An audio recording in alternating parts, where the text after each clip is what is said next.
ਨੋ ਵਾਹਿਗੁਰੂ ਸਾਹਿਬ ਜੀ। ਸਤਿਗੁਰ ਕੀ ਜਿਸਨੂੰ ਮਤਿ ਆਵੈ, ਸੋ ਸਤਿਗੁਰ ਮਾਹਿ ਸਮਾਨਾ। ਇਹ ਬਾਣੀ ਜੋ ਜਿਉ ਜਾਣੈ, ਤਿਸ ਅੰਤਰ ਰਵੈ ਹਰ ਨਾਮਾ। ਇਹ ਬਾਣੀ ਜੋ ਜਿਉ ਜਾਣੈ, ਤਿਸ ਅੰਤਰ ਰਵੈ ਹਰ ਨਾਮਾ। ਧੰਨ ਵਾਹਿਗੁਰੂ ਸਾਹਿਬ ਜੀ। ਥਾਪਿਆ ਨਾ ਜਾਏ, ਕੀਤਾ ਨਾ ਹੋਏ, ਆਪੇ ਆਪ ਨਿਰੰਜਨ ਸੋਏ। ਜਿਨ ਸੇਵਿਆ ਤਿਨ ਪਾਇਆ ਮਾਨ, ਨਾਨਕ ਗਾਵੀਐ ਗੁਣੀ ਨਿਧਾਨ। ਗਾਵੀਐ ਸੁਣੀਐ ਮਨ ਰੱਖੀਐ ਭਾਉ। ਦੁਖ ਪਰਹਰ ਸੁਖ ਘਰ ਲੈ ਜਾਏ। ਗੁਰਮੁਖ ਨਾਦੰ ਗੁਰਮੁਖ ਵੇਦੰ, ਗੁਰਮੁਖ ਰਹਿਆ ਸਮਾਈ। ਗੁਰ ਈਸ਼ਰ ਗੁਰ ਗੋਰਖ ਬ੍ਰਹਮਾ, ਗੁਰ ਪਾਰਬਤੀ ਮਾਈ। ਜੇ ਹਉ ਜਾਣਾ ਆਖਾਂ ਨਾਹੀਂ, ਕਹਿਣਾ ਕਥਨ ਨਾ ਜਾਈ। ਗੁਰਾ ਇਕ ਦੇ 부ਝਾਈ, ਸਭਨਾ ਜੀਆਂ ਕਾ ਇਕ ਦਾਤਾ। ਸੋ ਮੈਂ ਵਿਸਰ ਨਾ ਜਾਈ। ਗੁਰਾ ਇਕ ਦੇ 부ਝਾਈ, ਸਭਨਾ ਜੀਆਂ ਕਾ ਇਕ ਦਾਤਾ। ਸੋ ਮੈਂ ਵਿਸਰ ਨਾ ਜਾਈ। ਵਾਹਿਗੁਰੂ ਜੀ ਕਾ ਖਾਲਸਾ, ਵਾਹਿਗੁਰੂ ਜੀ ਕੀ ਫਤਿਹ। ਸਤਿਗੁਰੂ ਗੁਰੂ ਗ੍ਰੰਥ ਸਾਹਿਬ ਸੱਚੇ ਪਾਤਸ਼ਾਹ ਮਹਾਰਾਜ ਜੀ ਦੇ ਪਾਵਨ ਉਪਦੇਸ਼ ਦੀ ਬਾਣੀ ਦੀ ਵਿਚਾਰ ਦੇ ਨਾਲ ਨਿਤਾ ਪ੍ਰਤੀ ਬੜੇ ਪਿਆਰ ਸਤਿਕਾਰ ਸਹਿਤ ਸਾਂਝ ਬਣਾ ਰਹੇ ਗੁਰੂ ਪਿਆਰੇ ਗੁਰੂ ਸਵਾਰੇ ਸਤ ਸੰਗੀ ਜਨੋ, ਅਕਾਲ ਪੁਰਖ ਜੀ ਦੇ ਬਖਸ਼ਿਸ਼ ਕੀਤੇ ਹੋਏ ਸੂਦਮ ਬਲ ਦਾ ਸਦਕਾ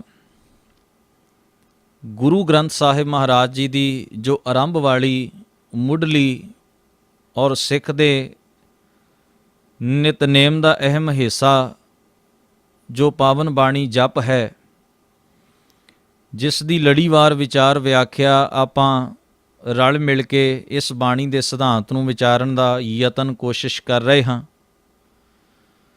ਸਤਿਗੁਰੂ ਸੱਚੇ ਪਾਤਸ਼ਾਹ ਜੀ ਦੀ ਇਸ ਪਾਵਨ ਪੌੜੀ ਦੀਆਂ ਪਾਵਨ ਬਾਣੀ ਦੀਆਂ 4 ਪਹਿਲੀਆਂ ਪੌੜੀਆਂ ਦਾ ਪਾਠ ਅਤੇ ਵਿਚਾਰ ਆਪਾਂ ਰਲ ਮਿਲ ਕੇ ਕਰਨ ਦਾ ਯਤਨ ਕੀਤਾ ਹੈ। ਸੰਖੇਪ ਮਾਤਰ ਪੰਛੀ ਝਾਤ ਪਾ ਲਈ ਜਾਵੇ ਪਿਛਲੇਰੀਆਂ ਪੌੜੀਆਂ ਦੇ ਸਿਧਾਂਤ ਉੱਪਰ। ਕਿਵੇਂ ਸਚਿਆਰਾ ਤੋਂ ਆਰੰਭ ਹੋਈ ਇਹ ਬਾਤ, ਕੂੜ ਦੀ ਪਾਲ ਨੂੰ ਤੋੜਨ ਤੋਂ ਲੈ ਕੇ ਹੁਕਮ ਨੂੰ ਆਪਣੇ ਜੀਵਨ ਦਾ ਆਧਾਰ ਬਣਾਉਣ ਤੱਕ, ਹੁਕਮ ਮੁਤਾਬਕ ਚੱਲਦਿਆਂ ਹੋਇਆਂ ਆਪਣੀ ਹਉਮੈ ਤੋਂ ਛੁਟਕਾਰਾ ਪਾ ਕੇ ਤੇ ਫਿਰ ਸਤਿਗੁਰੂ ਮਹਾਰਾਜ ਸਾਨੂੰ ਉਸ ਵੇ ਪ੍ਰਵਾਹ ਜੋ ਕਥਨ ਤੋਂ ਪਰੇ ਹੈ, ਉਸ ਦੀ ਗੱਲ ਸਮਝਾਉਂਦਿਆਂ ਹੋਇਆਂ ਸਤਿਗੁਰੂ ਮਹਾਰਾਜ ਨੇ ਚੌਥੀ ਪੌੜੀ ਵਿੱਚ ਸਾਡੇ ਸਨਮੁਖ ਇਹ ਸਿਧਾਂਤ ਰੱਖਿਆ ਸੀ, ਅੰਮ੍ਰਿਤ ਵੇਲਾ ਸਚ ਨਾਉ ਵਡਿਆਈ ਵਿਚਾਰ, ਕਰਮੀ ਆਵੇ ਕਪੜਾ ਨਦਰੀ ਮੋਖ ਦੁਆਰ। ਔਰ ਅਖੀਰ ਉੱਪਰ ਫਰਮਾਇਆ, ਨਾਨਕ ਈਵੇਂ ਜਾਣੀਐ ਸਭ ਆਪੇ ਸਚਿਆਰ। ਇਸ ਮੁਬਾਰਕ ਬਾਣੀ ਦੀ ਵਿਚਾਰ ਕਰਦਿਆਂ ਹੋਇਆਂ ਤੇ ਇਸ ਦਾ ਪਾਠ ਕਰਦਿਆਂ ਇੱਕ ਗੱਲ ਆਪਾਂ ਖਾਸ ਤੌਰ ਉੱਤੇ ਆਪਣੇ ਚੇਤੇ ਵਿੱਚ ਰੱਖਣੀ ਹੈ, ਤਾਂ ਕਿ ਸਾਨੂੰ ਬਾਣੀ ਦਾ ਜੋ ਅਸਲ ਮੁੱਖ ਭਾਵ ਹੈ, ਜੋ ਕੇਂਦਰ ਬਿੰਦੂ ਹੈ, ਜੋ ਬਾਣੀ ਦੀ ਮੁੱਖ ਵਿਚਾਰ ਹੈ, ਜਿਸ ਕੇਂਦਰ ਦੇ ਜਿਸ ਧੁਰੇ ਦੇ ਦੁਆਲੇ ਬਾਕੀ ਸਾਰੇ ਵਿਚਾਰ ਘੁੰਮ ਰਹੇ ਹਨ, ਉਹ ਕੇਂਦਰ ਬਿੰਦੂ ਇੱਕ ਤਾਂ ਹੈ ਮੰਗਲਾਚਰਨ ਦੇ ਅੰਦਰ ਪਹਿਲਾ ਉਹ ਪਵਿੱਤਰ ਸ਼ਬਦ ਇੱਕ ਓੰਕਾਰ, ਵੀ ਅਕਾਲ ਪੁਰਖ ਇੱਕ ਹੈ, ਇੱਕ ਰਸ ਸਾਰੀ ਕਾਇਨਾਤ ਵਿੱਚ, ਸਾਰੇ ਬ੍ਰਹਿਮੰਡ ਵਿੱਚ ਉਸ ਦੀ ਹੋਂਦ, ਉਹਦੀ ਸੱਤਾ ਟਿਕੀ ਹੋਈ ਹੈ। ਔਰ ਦੂਸਰਾ ਜੋ ਇਹ ਸਾਰੀ ਬਾਣੀ ਦਾ ਮੁੱਖ ਭਾਵ ਹੈ, ਬਾਣੀ ਦਾ ਮੁੱਖ ਭਾਵ ਕਿਮ ਸਚਿਆਰਾ ਹੋਈਐ, ਕਿਮ ਕੂੜੈ ਟੁੱਟੈ ਪਾਲ, ਹੁਕਮ ਰਜ਼ਾਈ ਚੱਲਣਾ ਨਾਨਕ ਲਿਖਿਆ ਨਾਲ। ਜਿਸ ਪੌੜੀ ਦਾ ਪਾਠ ਆਪ ਜੀ ਨੇ ਸ਼ਰਵਣ ਕੀਤਾ ਹੈ, ਤਰਤੀਬ ਦੇ ਮੁਤਾਬਕ ਇਹ ਜਪ ਬਾਣੀ ਦੀ 5ਵੀਂ ਪੌੜੀ ਹੈ, ਜਿਸ ਦੇ ਅਰਥ ਭਾਵ ਨੂੰ ਵਿਚਾਰਨ ਤੋਂ ਪਹਿਲਾਂ ਇਸ ਪੌੜੀ ਬਾਬਤ ਮੁੱਢਲੀ ਜਾਣ ਪਛਾਣ ਅਗਰ ਕਰ ਲਈ ਜਾਏ ਤਾਂ ਸਾਨੂੰ ਬਹੁਤ ਸੌਖੇ ਢੰਗ ਨਾਲ ਇਸ ਬਾਣੀ ਦਾ ਭਾਵ ਜਿਹੜਾ ਹੈ, ਇਸ ਪੌੜੀ ਦਾ ਭਾਵ ਜਿਹੜਾ ਉਹ ਸਮਝ ਵਿੱਚ ਆ ਜਾਏਗਾ।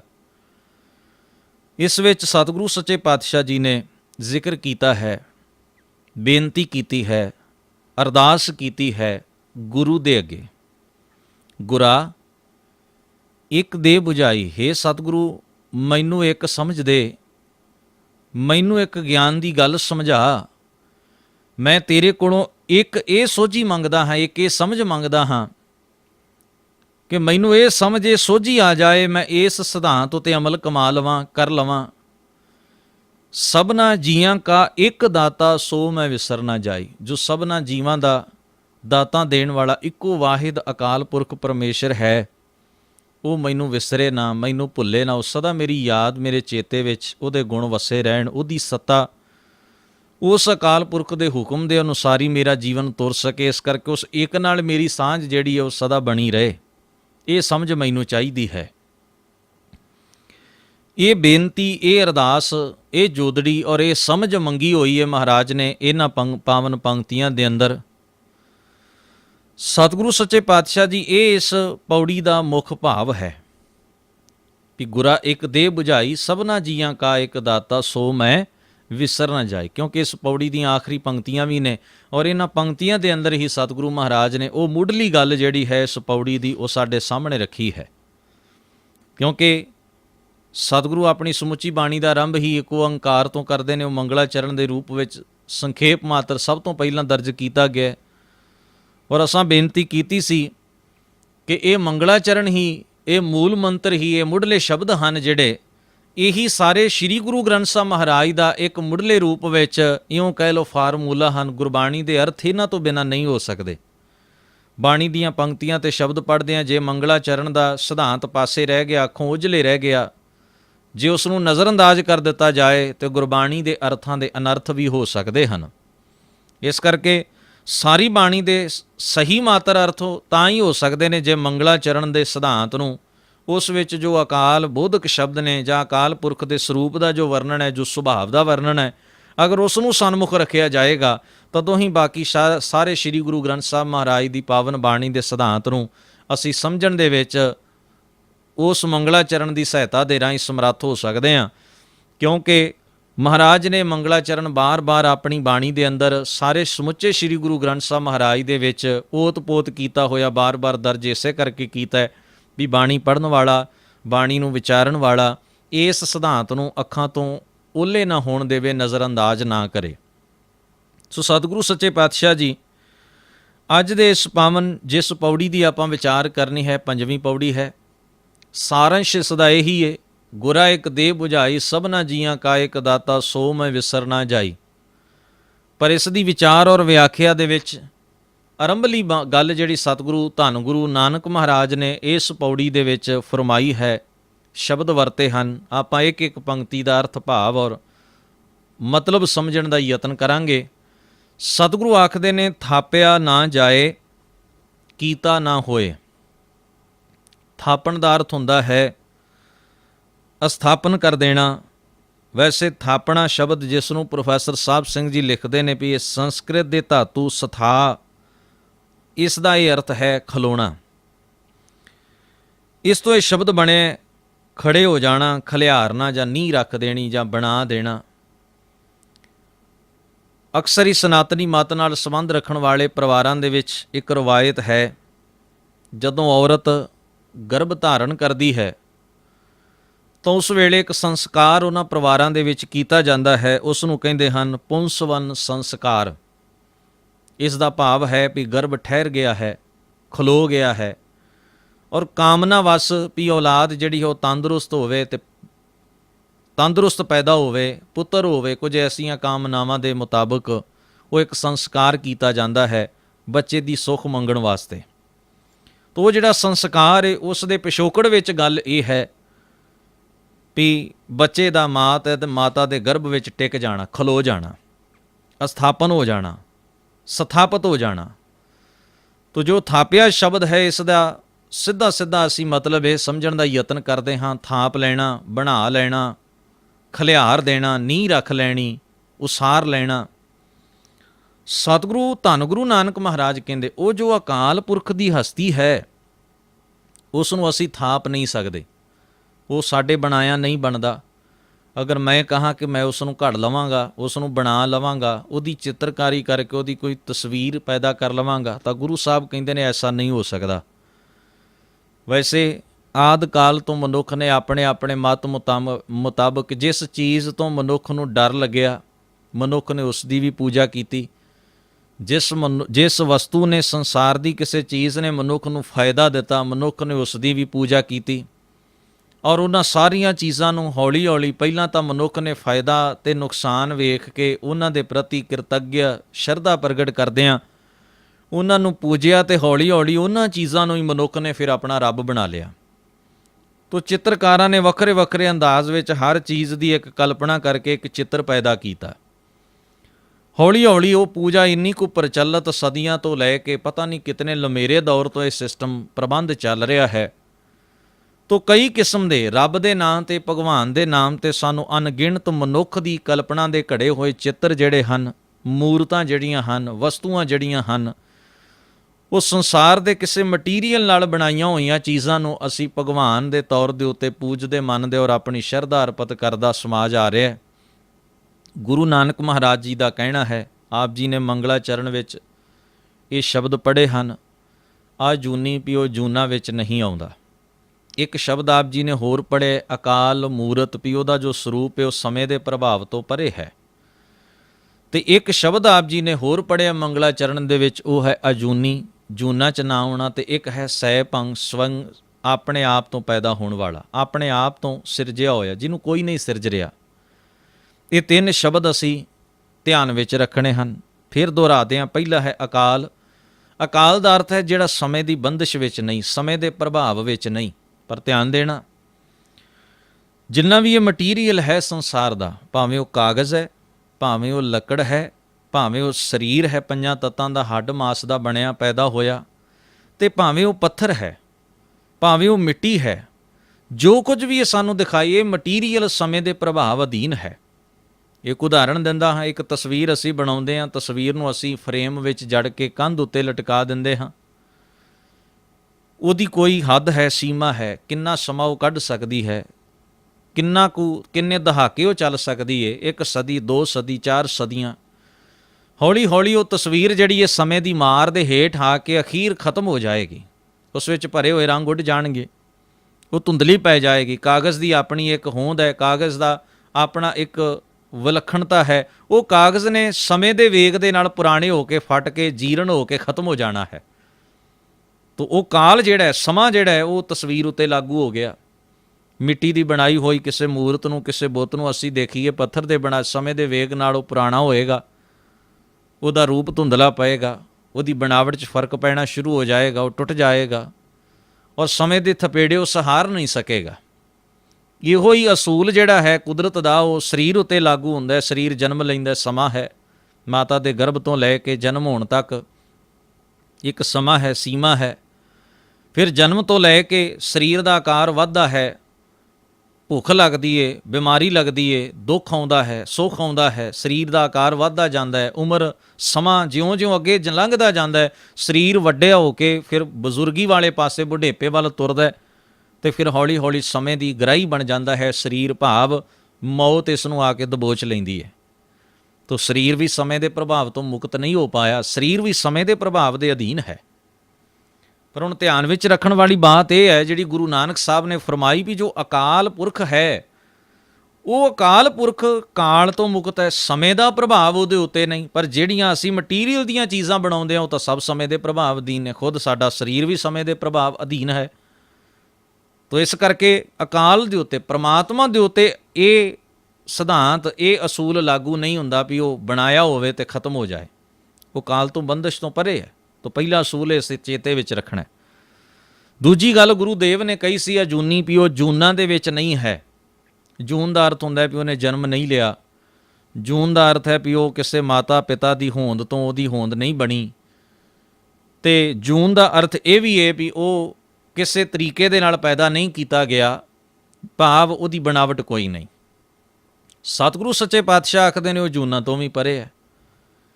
ਔਰ ਤੀਸਰੀ ਬਾਤ ਸਹਿ ਭਾਉ ਵੀ ਉਹ ਆਪਣੇ ਆਪ ਤੋਂ ਪ੍ਰਕਾਸ਼ਮਾਨ, ਉਹਨੂੰ ਅਸੀਂ ਜਾਂ ਤੁਸੀਂ ਜਾਂ ਕੋਈ ਕਲਾਕ੍ਰਿਤੀ ਦੇ ਰਾਹੀਂ ਜਾਂ ਕੋਈ ਚਿੱਤਰਕਾਰ ਆਪਣੇ ਹੁਨਰ ਦੇ ਰਾਹੀਂ ਉਹਨੂੰ ਘੜ ਬਣਾ ਸਵਾਰ ਅਤੇ ਸ਼ਿੰਗਾਰ ਕੇ ਜਾਂ ਪੈਦਾ ਕਰਕੇ ਸਾਹਮਣੇ ਨਹੀਂ ਲਿਆ ਸਕਦਾ। ਇਹ ਤਿੰਨ ਗੱਲਾਂ ਅਗਰ ਅਸੀਂ ਮੰਗਲਾਚਰਨ ਵਿੱਚ ਕਹੀਆਂ ਹੋਈਆਂ ਧਿਆਨ ਵਿੱਚ ਰੱਖਾਂਗੇ ਤਾਂ ਇਹ ਸਾਰੀ ਪੌੜੀ ਦਾ ਭਾਵ ਔਰ ਸਾਰੇ ਸ੍ਰੀ ਗੁਰੂ ਗ੍ਰੰਥ ਸਾਹਿਬ ਮਹਾਰਾਜ ਦੀ ਪਾਵਨ ਬਾਣੀ ਦੇ ਵਿੱਚ ਆਏ ਹੋਏ ਸ਼ਬਦਾਂ ਨੂੰ ਸਮਝਣ ਦੇ ਵਿੱਚ ਸਾਨੂੰ ਸੌਖ ਆਏਗੀ ਔਰ ਕਿਸੇ ਕਿਸਮ ਦਾ ਭੁਲੇਖਾ ਨਹੀਂ ਲੱਗੇਗਾ। ਖੈਰ, ਗੁਰੂ ਦੇਵ ਆਖਦੇ ਨੇ ਥਾਪਿਆ ਨਾ ਜਾਏ, ਅਸੀਂ ਉਹਨੂੰ ਥਾਪਣ ਨਹੀਂ ਕਰ ਸਕਦੇ। ਇੱਕ ਬੇਨਤੀ ਮੈਂ ਜ਼ਰੂਰੀ ਕਰਦੇ ਹਾਂ ਤਾਂ ਕਿ ਗੱਲ ਥੋੜ੍ਹੀ ਜਿਹੀ ਹੋਰ ਸੌਖਿਆਂ ਸਮਝ ਵਿੱਚ ਆ ਜਾਵੇ। ਕਿਸੇ ਚਿੱਤਰਕਾਰ ਨੇ ਚਿੱਤਰ ਬਣਾਉਣਾ ਹੈ, ਕਿਸੇ ਬੁੱਤ ਤਰਾਸ਼ ਨੇ, ਕਿਉਂਕਿ ਇਹ ਵੀ ਇੱਕ ਕਿਸਮ ਦਾ ਹੁਨਰ ਹੈ, ਬੁੱਤ ਤਰਾਸ਼ ਨੇ ਬੁੱਤ ਨੂੰ ਘੜਨਾ ਹੈ।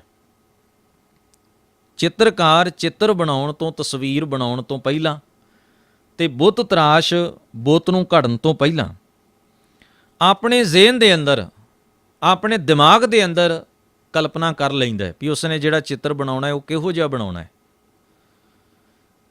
ਇੱਕ ਬੁੱਤ ਤਰਾਸ਼ ਇੱਕ ਬੁੱਤ ਨੂੰ, ਪੱਥਰ ਨੂੰ ਘੜਨ ਤੋਂ ਪਹਿਲਾਂ ਜਾਂ ਉਹਨੂੰ ਘੜਦਿਆਂ ਹੋਇਆਂ ਆਪਣੀ ਬੁੱਧੀ ਦੇ ਅੰਦਰ, ਆਪਣੇ ਦਿਮਾਗ ਦੇ ਅੰਦਰ ਇੱਕ ਕਲਪਨਾ ਕਰ ਲੈਂਦਾ ਮੋਟੀ ਜਿਹੀ ਵੀ ਉਸਨੇ ਕਿਹੋ ਜਿਹਾ ਬਣਾਉਣਾ ਹੈ। ਬੁੱਤ ਉਸਨੇ ਔਰਤ ਦਾ ਬਣਾਉਣਾ ਹੈ ਕਿ ਮਰਦ ਦਾ ਬਣਾਉਣਾ ਹੈ, ਉਹ ਬੁੱਤ ਉਸਨੇ ਮਨੁੱਖ ਦਾ ਬਣਾਉਣਾ ਹੈ ਕਿ ਪਸ਼ੂ ਦਾ ਬਣਾਉਣਾ ਹੈ ਕਿ ਪੰਛੀ ਦਾ ਬਣਾਉਣਾ ਹੈ।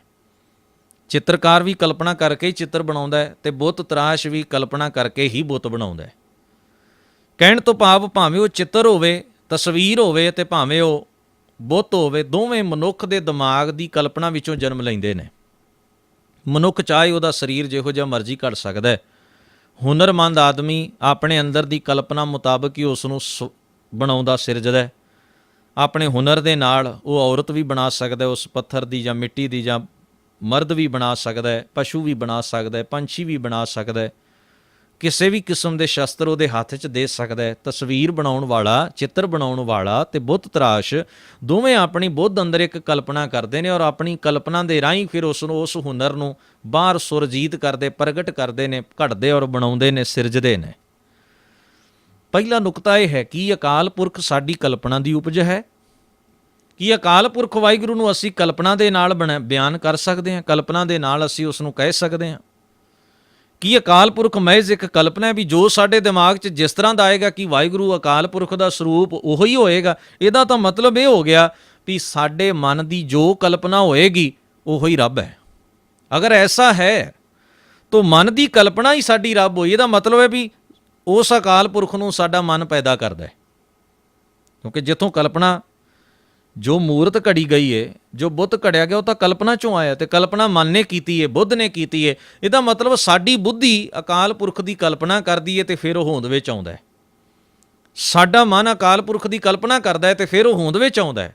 ਤੋ ਜਿਹੋ ਜੀ ਸਾਡੇ ਅੰਦਰ ਕਲਪਨਾ ਹੋਏਗੀ, ਖਿਆਲ ਹੋਏਗਾ, ਉਸ ਮੁਤਾਬਕ ਅਸੀਂ ਅਕਾਲ ਦਾ, ਕਰਤੇ ਦਾ, ਪ੍ਰਮਾਤਮਾ ਭਗਵਾਨ ਪ੍ਰਭੂ ਪਰਮੇਸ਼ਰ ਦਾ ਸਰੂਪ ਘੜ ਲਵਾਂਗੇ। ਕੀ ਅਸੀਂ ਉਹਦਾ ਸਰੂਪ ਘੜਨ ਦੀ ਤਾਕਤ ਰੱਖਦੇ ਹਾਂ?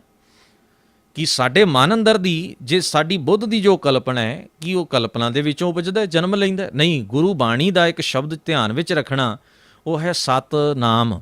ਉਹ ਸਦੀਵ ਹੋਂਦ ਵਾਲਾ ਹੈ, ਉਹ ਹੈ ਤੇ ਸਦੀਵ ਹੋਂਦ ਹੈ ਉਸ ਦੀ, ਉਹ ਸਾਡੀ ਕਲਪਨਾ 'ਚੋਂ ਨਹੀਂ, ਉਹ ਆਪਣੇ ਆਪ ਤੋਂ ਹੈ, ਸਹਿ ਭੰਗ ਹੈ।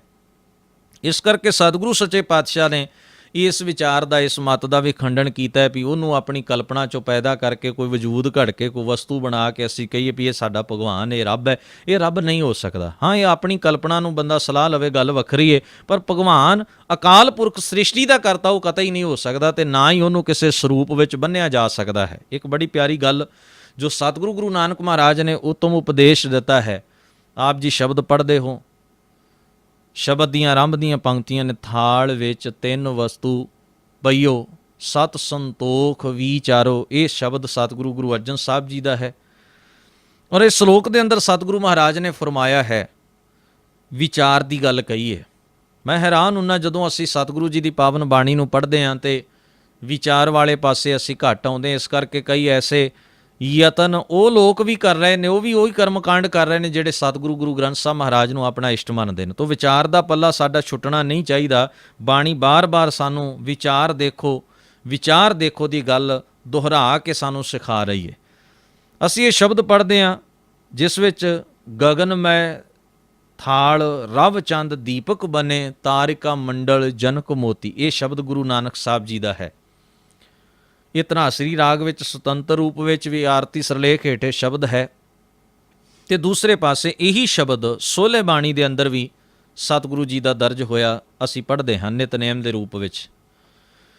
ਪਰ ਕਮਾਲ ਦੀ ਗੱਲ ਇਹ ਵੀ ਇਹ ਸ਼ਬਦ ਦੀ ਵਿਚਾਰ ਦੇ ਪੱਖੋਂ ਅਸੀਂ ਕਈ ਵਾਰ ਅਣਗਹਿਲੀ ਕਰ ਜਾਂਦੇ, ਇਹਦੀ ਵਿਚਾਰ ਨਹੀਂ ਕਰਦੇ, ਸਮਝਣ ਦਾ ਯਤਨ ਨਹੀਂ ਕਰਦੇ ਵੀ ਅਸੀਂ ਸਤਿਗੁਰੂ ਜੀ ਨੇ ਇਸ ਵਿੱਚ ਕੀ ਸਿਧਾਂਤ ਪੇਸ਼ ਕੀਤਾ। ਬੜੇ ਪਿਆਰੇ ਸ਼ਬਦ ਇਸੇ ਸ਼ਬਦ ਦੇ ਅਧੀਨ ਪੰਕਤੀਆਂ ਮਹਾਰਾਜ ਨੇ ਉਚਾਰਨ ਕੀਤੀਆਂ ਨੇ। ਸ਼ਬਦ ਦੇ ਬੋਲ ਨੇ, ਸਹਸ ਤਵ ਨੈਨ ਨਨ ਨੈਨ ਹੈ ਤੋਹੇ ਕੋ, ਸਹਸ ਮੂਰਤ ਨਨਾ ਏਕ ਤੋਹੀ, ਸਹਸ ਪਦ ਬਿਮਲ ਨਨ ਏਕ ਪਦ, ਗੰਧ ਬਿਨ ਸਹਸ ਤਵ ਗੰਧ ਏਵ ਚਲਤ ਮੋਹੀ। ਕਿੱਡੀ ਉੱਤਮ ਗੱਲ ਕਹੀ ਹੈ ਗੁਰੂ ਨਾਨਕ ਸਾਹਿਬ ਮਹਾਰਾਜ ਨੇ। ਸਤਿਗੁਰੂ ਆਖਦੇ, ਹੇ ਅਕਾਲ ਪੁਰਖ, ਆ ਸੰਸਾਰ ਦੇ ਲੋਕਾਂ ਦੀਆਂ, ਜੀਵਾਂ ਦੀਆਂ, ਜੰਤੂਆਂ ਦੀਆਂ, ਮਨੁੱਖਾਂ ਦੀਆਂ ਜਿੰਨੀਆਂ ਵੀ ਅੱਖਾਂ ਨੇ ਇਹ ਸਭ ਤੇਰੀਆਂ ਹੀ ਤੇ ਨੇ। ਤੂੰ ਦਾਤਾ ਹੈ, ਤੂੰ ਇਹ ਅੱਖਾਂ ਦੇਣ ਵਾਲਾ ਹੈ, ਦ੍ਰਿਸ਼ਟੀ ਦੇਣ ਵਾਲਾ ਹੈ, ਤੂੰ ਇਹ ਤੇਰਾ ਸਰਗੁਣ ਸਰੂਪ ਹੈ। ਪਰ ਤੇਰੀ ਆਪਣੀ ਇੱਕ ਵੀ ਅੱਖ ਨਹੀਂ। ਗੌਰ ਕਰਨਾ ਫਿਰ, ਇਹ ਸੰਸਾਰ ਦੇ ਜੀਵਾਂ ਦੀਆਂ, ਮਨੁੱਖਾਂ ਦੀਆਂ ਜਿੰਨੀਆਂ ਅੱਖਾਂ ਨੇ ਸਭ ਤੇਰੀਆਂ ਨੇ, ਪਰ ਤੇਰੀ ਆਪਣੀ ਇੱਕ ਵੀ ਅੱਖ ਨਹੀਂ। ਸਹਸ ਤਵ ਨੈਨ ਨਨ ਨੈਨ ਹੈ ਤੋਹੇ ਕੋ, ਸਹਿਸ ਪਦ ਬਿਮਲ। ਸਤਿਗੁਰੂ ਕਹਿੰਦੇ ਨੇ ਆਹ ਹਜ਼ਾਰਾਂ ਸੰਸਾਰ ਦੇ ਜੀਵਾਂ ਦੇ ਪੈਰ ਇਹ ਤੇਰੇ ਹੀ ਪੈਰ ਨੇ, ਪਰ ਤੇਰਾ ਆਪਣਾ ਇੱਕ ਵੀ ਪੈਰ ਨਹੀਂ। ਸੰਸਾਰ ਦੇ ਸਾਰੇ ਜੀਵਾਂ ਦੇ ਨੱਕ ਤੇਰੇ ਹੀ ਨੇ ਸੁਗੰਧ ਲੈਣ ਲਈ, ਪਰ ਤੇਰਾ ਆਪਣਾ ਇੱਕ ਵੀ ਨੱਕ ਨਹੀਂ। ਸੰਸਾਰ ਦੇ ਹਜ਼ਾਰਾਂ ਸੈਂਕੜੇ ਅਣਗਿਣਤ ਜੀਵ ਜੰਤੂਆਂ ਤੇ ਮਨੁੱਖਾਂ ਦੇ ਜਿਹੜੇ ਸਰੀਰ ਨੇ, ਜਿਹੜੇ ਸਰੂਪ ਨੇ, ਜੋ ਚਿਹਰੇ ਨੇ, ਤੇਰੇ ਹੀ ਨੇ, ਪਰ ਤੇਰਾ ਆਪਣਾ ਇੱਕ ਵੀ ਚਿਹਰਾ ਨਹੀਂ। ਕਿੱਡੀ ਉੱਤਮ ਗੱਲ ਹੈ। ਸਹਿਸ ਤਵ ਨੈਨ ਨਨ ਨੈਨ ਹੈ ਤੋਹੇ ਕੋ, ਸਹਸ ਮੂਰਤ ਨਨਾ ਏਕ ਤੋਹੀ, ਸਹਸ ਪਦ ਬਿਮਲ ਨਨ ਏਕ ਪਦ, ਗੰਧ ਬਿਨ ਸਹਸ ਤਵ ਗੰਧ ਏਵ ਚਲਤ ਮੋਈ। ਤੇਰਾ ਇਹ ਕੌਤਕ ਮੇਰੇ ਮਨ ਨੂੰ ਮੋਹ ਲੈਣ ਵਾਲਾ ਹੈ। ਸੰਸਾਰ ਦੇ ਹਜ਼ਾਰਾਂ ਚਿਹਰੇ ਤੇਰੇ, ਸੰਸਾਰ ਦੀਆਂ ਅੱਖਾਂ ਤੇਰੀਆਂ ਨੇ, ਸਾਰੇ ਜੀਵ ਇਹ ਤੇਰੇ ਹੀ ਨੇ, ਇਹ ਤੇਰੇ ਵਜੂਦ ਦਾ ਇੱਕ ਝਲਕਾਰਾ ਹੈ, ਪਰ ਤੇਰਾ ਆਪਣਾ ਕੋਈ ਨੈਣ ਨਕਸ਼ ਨਹੀਂ ਹੈ। ਕੋਈ ਵੀ ਨੈਣ, ਕੋਈ ਨਕਸ਼, ਕੋਈ ਸਰੂਪ, ਕੋਈ ਆਕਾਰ ਤੇਰਾ ਨਹੀਂ।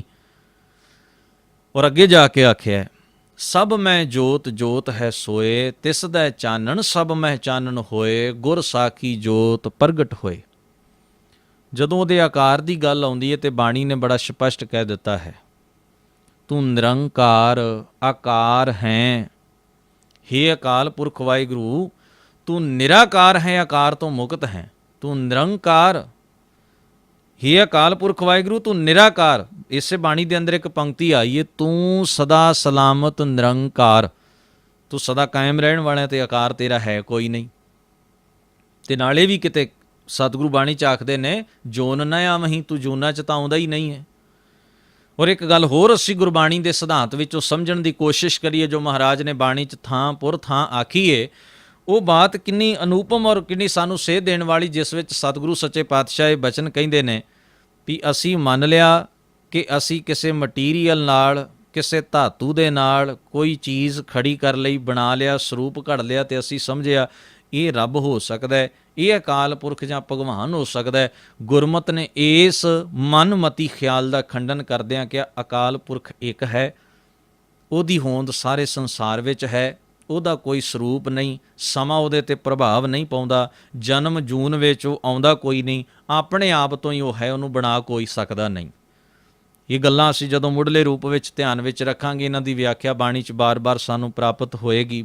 ਪੜ੍ਹਨ ਵਾਸਤੇ, ਸਮਝਣ ਵਾਸਤੇ ਗੁਰਬਾਣੀ ਦੇ ਵਿੱਚ ਮਹਾਰਾਜ ਨੇ ਇਹਨਾਂ ਗੱਲਾਂ ਦੀ ਫੇਰ ਖੂਬਸੂਰਤ ਵਿਆਖਿਆ ਕੇ ਸ਼ਬਦਾਂ ਦੇ ਵਿੱਚ ਕੀਤੀ ਹੈ।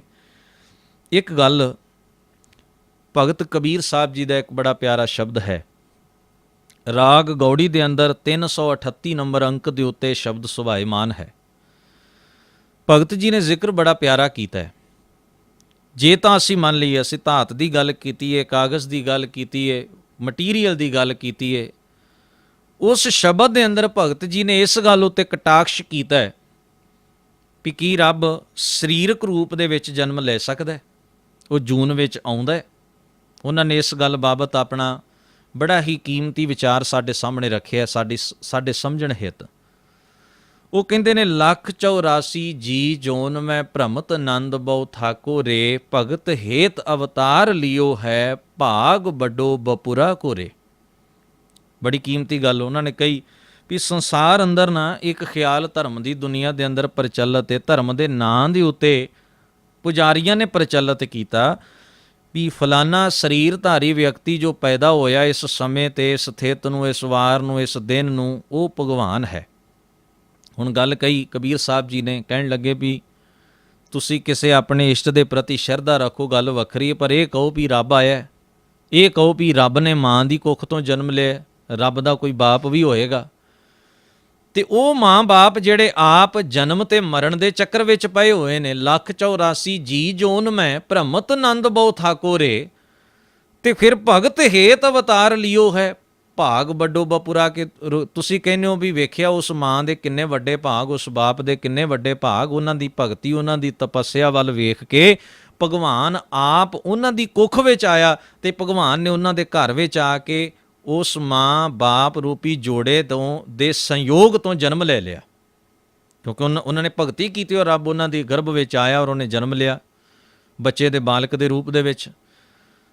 ਭਗਤ ਹੇਤ ਅਵਤਾਰ ਲਿਓ ਹੈ, ਭਾਗ ਵੱਡੋ ਬਪੁਰਾ ਕੋਰੇ। ਅੱਗੇ ਇੱਕ ਸਵਾਲ ਭਗਤ ਜੀ ਕਰਦੇ ਨੇ, ਕਹਿੰਦੇ ਤੁਮ ਜੋ ਕਹਿਤ ਹੋ ਨੰਦ ਕੋ ਨੰਦਨ, ਨੰਦ ਸੋ ਨੰਦਨ ਕਾ ਕੋਰੇ। ਨੰਦ ਦਾ ਅਰਥ ਹੁੰਦਾ ਹੈ ਪੁੱਤਰ, ਨੰਦ ਦਾ ਅਰਥ ਪਿਤਾ ਵੀ ਹੈ। ਕਹਿੰਦੇ ਵੀ ਤੁਸੀਂ ਕਹਿ ਭਗਵਾਨ ਬਾਲਕ ਰੂਪ ਵਿੱਚ ਜਨਮ ਲੈਂਦਾ, ਉਹ ਭਗਵਾਨ ਦਾ ਇੱਕ ਪਿਤਾ ਵੀ ਹੋਏਗਾ ਨੰਦ, ਤੇ ਫਿਰ ਉਸ ਪਿਤਾ ਦਾ ਵੀ ਇੱਕ ਪਿਤਾ ਹੋਏਗਾ, ਕਿਉਂਕਿ ਮਾਤਾ ਪਿਤਾ ਦੇ ਸੰਯੋਗ ਤੋਂ ਹੀ ਤਾਂ ਬੱਚਾ ਜਨਮ ਲੈਂਦਾ ਹੈ। ਸੋ ਭਗਵਾਨ ਦਾ ਮਾਂ ਵੀ ਹੈ, ਬਾਪ ਵੀ ਹੈ, ਫਿਰ ਉਸ ਬਾਪ ਦਾ ਅੱਗੇ ਵੀ ਇੱਕ ਬਾਪ ਹੈ, ਉਸ ਬਾਪ ਦਾ ਅੱਗੇ ਵੀ ਇੱਕ ਬਾਪ ਹੈ। ਪਰ ਉਹ ਕਹਿੰਦੇ ਨੇ ਧਰਨੇ ਆਕਾਸ਼ ਦਸੋ ਦਿਸ਼ ਨਾਹੀ, ਤਾਬੇ ਨੰਦ ਕਹਾਂ ਥੋਰੇ। ਕਹਿੰਦੇ ਜਦੋਂ ਧਰਤੀ ਆਕਾਸ਼ ਸਮੁੱਚੀ ਕਾਇਨਾਤ ਹੀ ਹੋਂਦ ਵਿੱਚ ਨਹੀਂ ਸੀ, ਉਦੋਂ ਇਹ ਨੰਦ ਕਿੱਥੇ ਸੀ? ਇਹ ਭਗਵਾਨ ਉਦੋਂ ਕਿੱਥੇ ਰਹਿ ਰਿਹਾ ਸੀ? ਇਹ ਭਗਵਾਨ ਉਦੋਂ ਕੀ ਸੀ? ਤੋ ਕਹਿੰਦੇ ਨੇ ਸੰਕਟ ਨਹੀਂ ਪਰੈ। ਗੌਰ ਕਰਨਾ, ਬੱਚੇ ਦਾ ਜਨਮ ਹੁੰਦਾ ਹੈ, ਜੀਵਨ ਅਸੀਂ ਜਿਉਂਦੇ ਹਾਂ, ਸੰਸਾਰ ਦੇ ਤਲ ਉੱਤੇ ਅਸੀਂ 5 ਤੱਤਾਂ ਦੇ ਪੁਤਲੇ ਸਰੀਰਧਾਰੀ ਜੀਵ ਹਾਂ। ਸਾਡੀ ਜ਼ਿੰਦਗੀ 'ਚ ਦੁੱਖ ਵੀ ਆਉਂਦਾ ਹੈ, ਸੁੱਖ ਵੀ ਆਉਂਦਾ ਹੈ, ਸਾਡੀ ਜ਼ਿੰਦਗੀ ਦੇ ਵਿੱਚ ਭੁੱਖ ਵੀ ਹੁੰਦੀ ਹੈ, ਰਜੇਵਾਂ ਵੀ ਹੁੰਦਾ ਹੈ, ਨੀਂਦਰਾ ਵੀ ਹੁੰਦਾ ਹੈ, ਨੀਂਦ ਵੀ ਹੁੰਦੀ ਹੈ, ਹਰ ਤਰ੍ਹਾਂ ਦੀਆਂ ਚੀਜ਼ਾਂ ਸਰੀਰ ਦੇ ਨਾਲ ਜੁੜੀਆਂ ਹੋਈਆਂ ਨੇ। ਮਨੁੱਖ ਦੀ ਜ਼ਿੰਦਗੀ ਦੇ ਅੰਦਰ ਮੁਸੀਬਤਾਂ ਦੇ ਪਹਾੜ ਵੀ ਟੁੱਟਦੇ ਨੇ, ਸੰਕਟ ਵੀ ਆਉਂਦੇ ਨੇ, ਮਿੱਤਰ ਵੀ ਹੁੰਦੇ ਨੇ, ਦੁਸ਼ਮਣ ਵੀ ਹੁੰਦੇ ਨੇ, ਕੋਈ ਫਾਇਦਾ ਵੀ ਕਰਦਾ, ਕੋਈ ਨੁਕਸਾਨ ਵੀ ਕਰਦਾ ਹੈ। ਇਹ ਤਾਂ ਹੁਣ ਮਨੁੱਖ ਦੇ ਜੀਵਨ ਦੀ ਇੱਕ ਕਹਾਣੀ ਹੈ ਨਾ, ਇਹ ਸਾਰਾ ਕੁਝ ਇਹਦੇ ਜੀਵਨ ਦੇ ਨਾਲ ਜੁੜਿਆ ਹੋਇਆ ਹੈ। ਪਰ ਭਗਤ ਜੀ ਆਖਦੇ ਨੇ ਇੱਕ ਗੱਲ ਖਿਆਲ ਵਿੱਚ ਰੱਖ ਲੈਣਾ ਵੀ ਜੇ ਤੁਸੀਂ ਕਹਿ ਦਿੱਤਾ ਨਾ ਵੀ ਰੱਬ ਮਾਂ ਦੇ ਗਰਭ ਤੋਂ ਜਨਮ ਲੈ ਕੇ ਬਾਲਕ ਰੂਪ ਵਿੱਚ, ਸਰੀਰਕ ਰੂਪ ਵਿੱਚ ਆਇਆ, ਫਿਰ ਸਾਡੇ ਵਾਂਗ ਉਹਨੂੰ ਦੁੱਖ ਵੀ ਭੋਗਣਾ ਹੀ ਪਏਗਾ, ਸੁੱਖ ਵੀ ਮੰਨਣਾ ਹੀ ਪਏਗਾ, ਸਾਡੇ ਵਾਂਗੂ ਦੁਖੀ ਵੀ ਹੋਏਗਾ, ਸੁਖੀ ਵੀ ਹੋਏਗਾ, ਸਾਡੇ ਵਾਂਗ ਉਹਦੇ ਮਿੱਤਰ ਵੀ ਹੋਣਗੇ, ਦੁਸ਼ਮਣ ਵੀ ਹੋਣਗੇ, ਫਿਰ ਸਾਡੇ ਵਾਂਗ ਉਸ ਨੂੰ ਸਮੇਂ ਦੇ ਹਾਲਾਤ ਵਿੱਚ ਜਵਾਨ ਵੀ ਹੋਣਾ ਪਏਗਾ, ਬੁਢੇਪਾ ਵੀ ਆਏਗਾ, ਤੇ ਜੋ ਜਨਮਿਆ ਤਾਂ ਉਹਨੂੰ ਮਰਨਾ ਵੀ ਪਏਗਾ। ਇਹ ਸਭ ਗੱਲਾਂ ਫਿਰ ਸਰੀਰ ਦੇ ਨਾਲ ਹੋਣਗੀਆਂ, ਸਰੀਰ ਇਹਨਾਂ ਤੋਂ ਮੁਕਤ ਨਹੀਂ ਹੋ ਸਕਦਾ। ਪਰ ਕੀ ਤੁਸੀਂ ਮੰਨ ਸਕਦੇ ਹੋ ਵੀ ਉਹ ਅਕਾਲ ਪੁਰਖ ਜਾਂ ਉਹ ਭਗਵਾਨ ਜਾਂ ਪਰਮਾਤਮਾ ਜੋ ਹੈ, ਕਿ ਉਹਨੇ ਜਨਮ ਲਿਆ, ਕਿ ਉਹ ਜਵਾਨ ਵੀ ਹੋਏਗਾ, ਕਿ ਉਹ ਬੁਢੇਪਾ ਮਾਣੇਗਾ, ਬੁੱਢਾ ਹੋ ਜਾਏਗਾ, ਤੇ ਕਿ ਉਹ ਮਰ ਵੀ ਜਾਏਗਾ? ਕਿਉਂਕਿ ਇਹ ਤੇ ਸਰੀਰ ਦੇ ਨਾਲ ਜੁੜੀਆਂ ਹੋਈਆਂ ਗੱਲਾਂ ਨੇ, ਸਰੀਰ ਇਹਨਾਂ ਤੋਂ ਮੁਕਤ ਨਹੀਂ ਹੈ। ਤੇ ਅਸੀਂ ਕਹਿ ਰਹੇ ਹਾਂ ਰੱਬ ਸਰੀਰ 'ਚ, ਫਿਰ ਉਸ ਦੇ ਮਿੱਤਰ ਵੀ ਹੋਣਗੇ, ਦੁਸ਼ਮਣ ਵੀ ਹੋਣਗੇ। ਇੱਕ ਮਾਮੂਲੀ ਜਿਹੀ ਗੱਲ ਹੈ, ਇਸ ਜੀਵਨ ਦੇ ਨਾਲ ਸੰਬੰਧ ਰੱਖਦਾ ਇੱਕ ਜੀਵਨ ਦਾ ਪੱਖ ਹੈ। ਹਮਾਇਤੀ ਵੀ ਹੁੰਦੇ ਨੇ, ਵਿਰੋਧੀ ਵੀ। ਕੀ ਰੱਬ ਦਾ ਕੋਈ ਵਿਰੋਧੀ ਜਾਂ ਕੋਈ ਸ਼ਰੀਕ, ਕੋਈ ਦੁਸ਼ਮਣ ਹੋ ਸਕਦਾ? ਫਿਰ ਉਸ ਸਰੀਰ ਨੂੰ ਭੁੱਖ ਵੀ ਹੋਏਗੀ ਤੇ ਉਹਨੂੰ ਰਜੇਵਾਂ ਵੀ ਹੋਏਗਾ, ਨੀਂਦ ਵੀ ਆਏਗੀ ਤੇ ਜਾਗਰਤ ਅਵਸਥਾ ਵੀ ਹੋਏਗੀ। ਸਭ ਕੁਝ ਉਹਦੇ ਸਰੀਰ ਦੇ ਨਾਲ ਉਵੇਂ ਹੀ ਵਾਪਰੇਗਾ ਜਿਵੇਂ ਬਾਕੀ ਸਾਰੀ ਦੁਨੀਆ ਦੇ ਬਾਕੀ ਜੀਵ ਜੰਤੂਆਂ ਔਰ ਮਨੁੱਖਾਂ ਦੇ ਸਰੀਰਾਂ ਨਾਲ ਵਾਪਰ ਰਿਹਾ। ਇਸ ਕਰਕੇ ਭਗਤ ਜੀ ਨੇ ਆਖਿਆ, ਸੰਕਟ ਨਹੀਂ ਪਰੈ। ਸਾਡੇ ਜੀਵਨ ਤੇ ਮੁਸੀਬਤਾਂ ਵੀ ਆਉਣਗੀਆਂ, ਪਰ ਕੀ ਭਗਵਾਨ ਅਗਰ ਸਰੀਰ 'ਚ ਆਏਗਾ ਤਾਂ ਕੀ ਉਹ ਵੀ ਸੰਕਟਾਂ ਤੋਂ ਮੁਕਤ ਹੋਏਗਾ? ਨਹੀਂ ਹੋਏਗਾ, ਉਹਦੇ ਤੇ ਵੀ ਸੰਕਟ ਆਉਣਗੇ, ਬਹੁਤ ਭਾਰੀ ਮੁਸੀਬਤਾਂ ਦਾ ਸਾਹਮਣਾ ਉਹਨੂੰ ਕਰਨਾ ਪਏਗਾ। ਪਰ ਗੁਰੂ ਮਹਾਰਾਜ ਕਹਿੰਦੇ ਨੇ ਇਹ ਗੱਲਾਂ ਸਰੀਰ ਉੱਤੇ ਲਾਗੂ ਹੋ ਸਕਦੀਆਂ ਨੇ, ਪਰ ਅਕਾਲ ਪੁਰਖ ਪਰਮਾਤਮਾ ਭਗਵਾਨ ਉੱਤੇ, ਪ੍ਰਭੂ ਉੱਤੇ, ਉਸ ਪਰਮ ਸੱਤਾ ਉੱਤੇ ਇਹ ਗੱਲਾਂ ਲਾਗੂ ਨਹੀਂ ਹਨ, ਕਿਉਂਕਿ ਉਹ ਜੂਨਾ ਚਾਹੁੰਦਾ ਹੀ ਨਹੀਂ। ਆਖਦੇ ਨੇ ਸੰਕਟ ਨਹੀਂ ਪਰੈ, ਜੋਨ ਨਹੀਂ ਆਵੈ, ਨਾਮ ਨਿਰੰਜਨ ਜਾ ਕੋ ਰੇ। ਜਿਸ ਦਾ ਨਾਮ ਨਿਰੰਜਨ ਹੈ, ਭਾਵ ਉਹ ਮਾਇਆ ਦੀ ਕਾਲਖ ਤੋਂ ਰਹਿ ਤੇ ਮਾਇਆ ਦਾ ਪ੍ਰਭਾਵ ਉਹਦੇ ਉੱਤੇ ਨਹੀਂ। ਆਖਦੇ ਨੇ ਕਬੀਰ ਕੋ ਸੁਆਮੀ ਐਸੋ ਠਾਕੁਰ, ਜਾ ਕੇ ਮਾਈ ਨਾ ਬਾਪੋਰੇ। ਕਬੀਰ ਜੀ ਦਾ ਮਾਲਕ ਤੇ ਉਹ ਹੈ ਜਿਹੜਾ ਸੰਕਟ ਵਿੱਚ ਨਹੀਂ, ਜਿਹੜਾ ਜੂਨਾ ਵਿੱਚ ਨਹੀਂ, ਜਿਹੜਾ ਮਾਇਆ ਤੋਂ ਮੁਕਤ ਹੈ, ਜਿਹੜਾ ਮਾਂ ਬਾਪ ਦੀ ਕੁੱਖ ਤੋਂ, ਸੰਯੋਗ ਤੋਂ ਜਨਮ ਨਹੀਂ ਲੈਂਦਾ। ਕਬੀਰ ਕੋ ਸੁਆਮੀ ਐਸੋ ਠਾਕੁਰ, ਜਾ ਕੇ ਮਾਈ ਨਾ ਬਾਪੋਰੇ।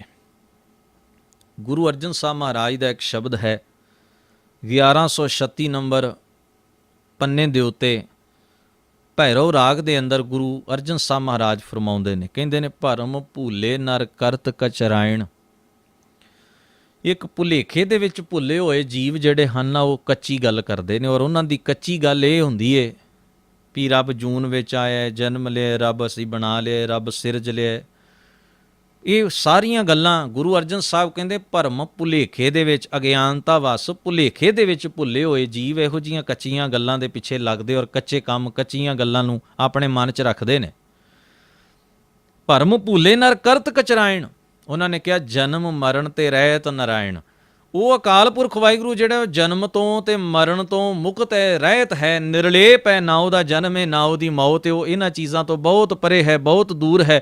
ਇਸ ਕਰਕੇ ਸਤਿਗੁਰੂ ਜੀ ਆਖਦੇ ਨੇ, ਕਰ ਪੰਜੀਰ ਖਵਾਇਓ ਤੋਰੋ, ਜਨਮ ਨਾ ਮਰੈ ਰੇ ਸਾਕਤ ਢੋਰ, ਸਗਲ ਪਰਾਧ ਦੇ ਲੋ ਰੋਨੀ, ਸੋ ਮੁਖ ਜਲੋ ਜਿਤ ਕਹਿ ਠਾਕੁਰ ਜੋਨੀ।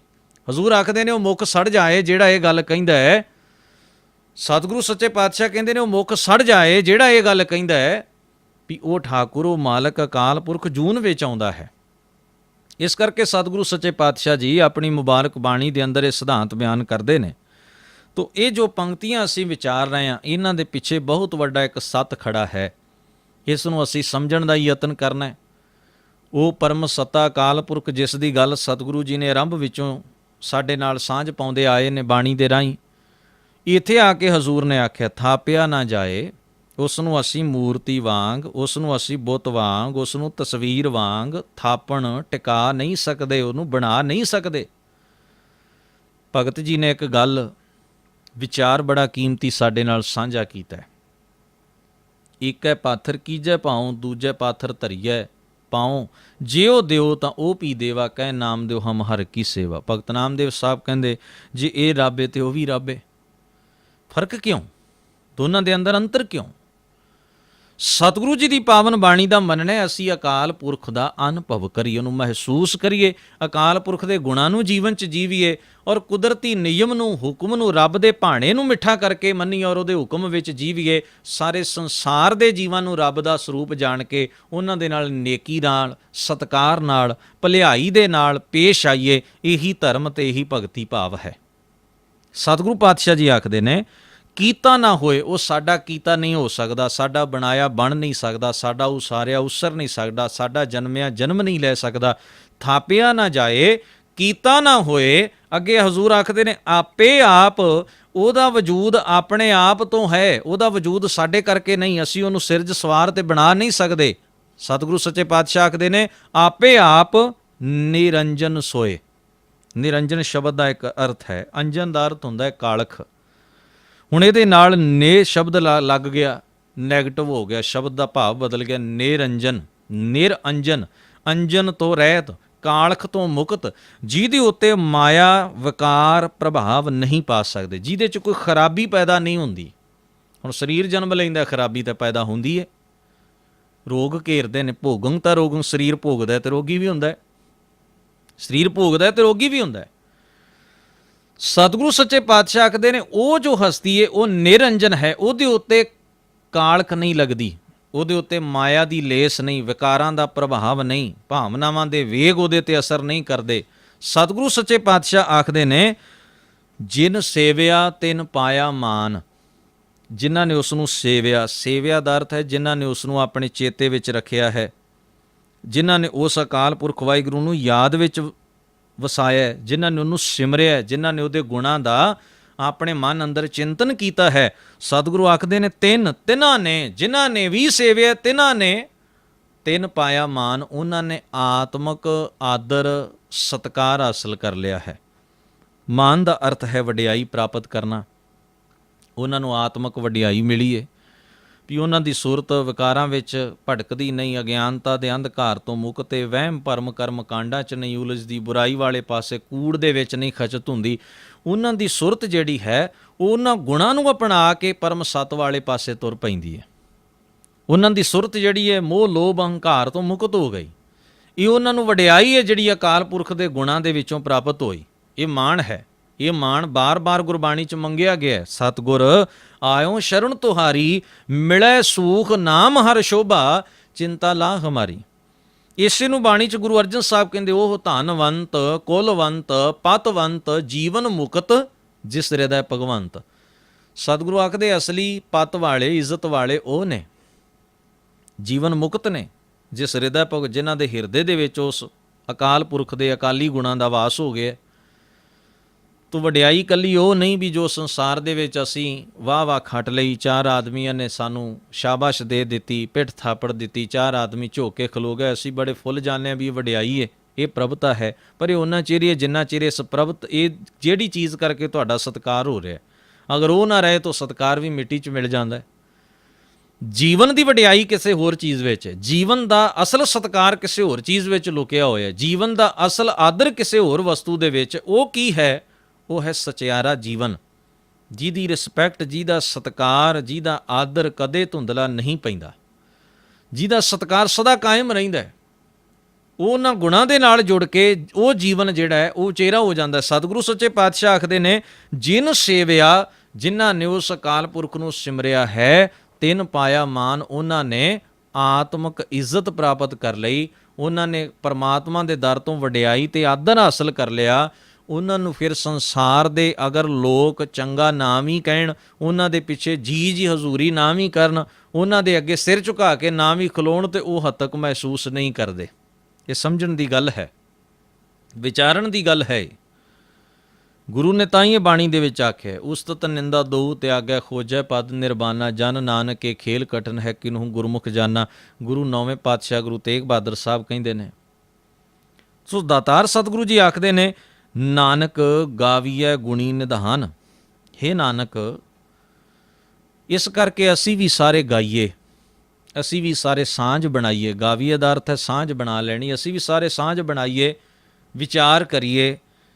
ਗੁਣੀ ਨਿਧਾਨ, ਗੁਣਾਂ ਦੇ ਖਜ਼ਾਨੇ। ਨਿਧਾਨ ਦਾ ਅਰਥ ਹੈ ਖਜ਼ਾਨਾ। ਗੁਣਾਂ ਦੇ ਖਜ਼ਾਨੇ, ਗੁਣਾਂ ਦੇ ਇਕੱਠ, ਗੁਣਾਂ ਦੇ ਸੰਗ੍ਰਹਿ, ਗੁਣਾਂ ਦੇ ਮਾਲਕ ਅਕਾਲ ਪੁਰਖ ਨੂੰ ਆਓ ਸਿਮਰੀਏ, ਯਾਦ ਕਰੀਏ, ਚੇਤੇ 'ਚ ਰੱਖੀਏ, ਉਹਦੇ ਨਾਲ ਸਾਂਝ ਬਣਾਈਏ, ਜਿਸ ਨਾਲ ਸਾਂਝ ਬਣਾਉਣ ਦਾ ਸਦਕਾ ਸਾਡੇ ਜੀਵਨ ਦੇ ਅੰਦਰ ਆਤਮਕ ਇੱਜ਼ਤ, ਆਤਮਕ ਪਤ ਪੈਦਾ ਹੁੰਦੀ ਹੈ, ਜਿਸ ਦੇ ਨਾਲ ਸਾਡੇ ਜੀਵਨ ਨੂੰ ਉਹ ਸਚਿਆਰਾ ਮਾਣ ਪ੍ਰਾਪਤ ਹੁੰਦਾ ਹੈ। ਸਾਡਾ ਜੀਵਨ ਗੁਣਵਾਨ ਬਣ ਜਾਂਦਾ ਹੈ, ਸਾਡਾ ਜੀਵਨ ਸੱਚ ਵਾਲਾ ਹੋ ਜਾਂਦਾ ਹੈ। ਐਸੇ ਅਕਾਲ ਪੁਰਖ ਦੇ ਗੁਣਾਂ ਨਾਲ ਆਓ ਆਪਾਂ ਸਾਂਝ ਬਣਾਈਏ। ਅਗਲੇਰੀ ਪੰਕਤੀ ਵਿੱਚ ਆਖਦੇ ਹਨ ਗਾਵੀਐ ਸੁਣੀਐ ਮਨ ਰੱਖੀਐ ਭਾਓ।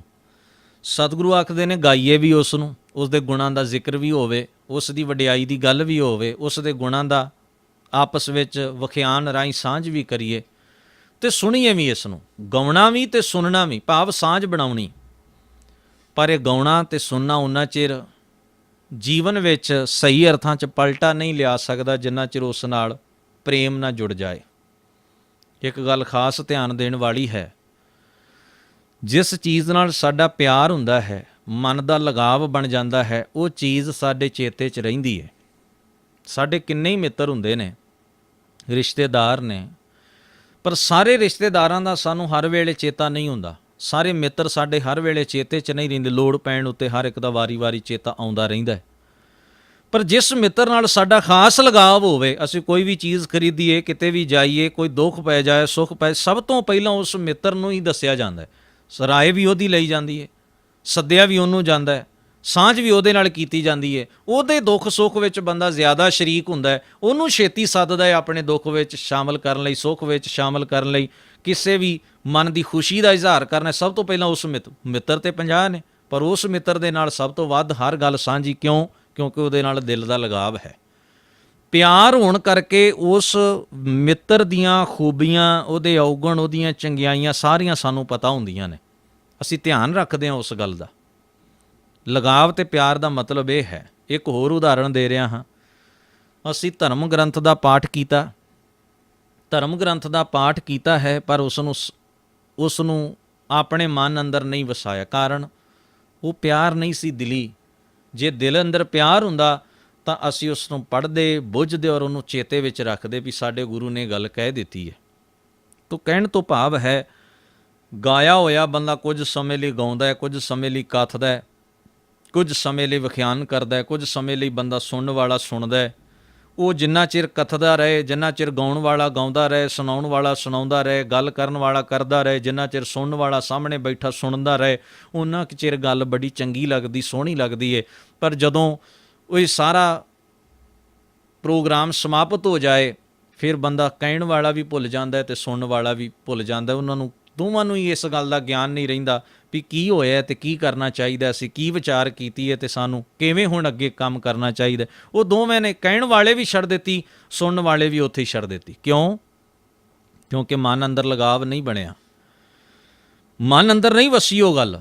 ਭਗਤ ਰਵਿਦਾਸ ਜੀ ਦਾ ਇੱਕ ਸ਼ਬਦ ਹੈ ਜਿਸ ਦੀਆਂ ਪੰਕਤੀਆਂ ਬੜੀਆਂ ਪਿਆਰੀਆਂ ਨੇ। ਉਹ ਕਹਿੰਦੇ ਨੇ, ਪੜ੍ਹੀਐ ਗੁਣੀਐ ਨਾਮ ਸਭ ਸੁਣੀਐ।